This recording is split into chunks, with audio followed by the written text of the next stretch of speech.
Now Moses' father-in-law Jethro, the chieftain of Midian, heard all that God had done for Moses and for Israel, his people, that the Lord had taken Israel out of Egypt. So Moses' father-in-law Jethro took Zipporah, Moses' wife, after she had been sent away, and her 2 sons, one of whom was named Gershom, because Moses said, I was a stranger in a foreign land, and one who was named Eleazar, because Moses said, the God of my father came to my aid and rescued me from Pharaoh's sword. Now Moses' father-in-law Jethro and his Moses' sons and his wife came to Moses to the desert where he was encamped to the mountain of God. He said to Moses, I, Jethro, your father-in-law, am coming to you. So is your wife and her 2 sons with her. So Moses went out toward Jethro, prostrated himself and kissed him, and they greeted one another, and they entered the tent. Moses told his father-in-law about all that the Lord had done to Pharaoh and to the Egyptians on account of Israel, and about all the hardships that had befallen them on the way, and that the Lord had saved them. Jethro was happy about all the good that the Lord had done for Israel, that he had rescued them from the hands of the Egyptians.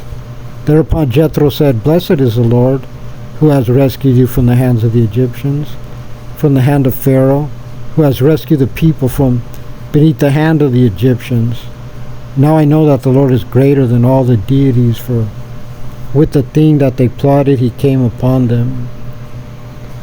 And Moses' father-in-law Jethro sacrificed burnt offerings and peace offerings to God, and Aaron and all the elders of Israel came to dine with Moses' father-in-law before God. It came about on the next day that Moses sat down to judge the people. And the people stood before Moses from the morning until the evening. When Moses' father-in-law saw that he was doing to the people, he said, What is this thing that you are doing to the people? Why do you sit by yourself while all the people stand before you from morning till evening? Moses said to his father-in-law, For the people come to me to seek God. If any of them has a case, he comes to me, and I judge between a man and his neighbor. And I make known the statutes of God and his teachings. Moses' father-in-law said to him, The thing you are doing is not good. You will surely wear yourself out, both you and these people who are with you, for the matter is too heavy for you. You cannot do it alone. Now listen to me, I will advise you, and may the Lord be with you.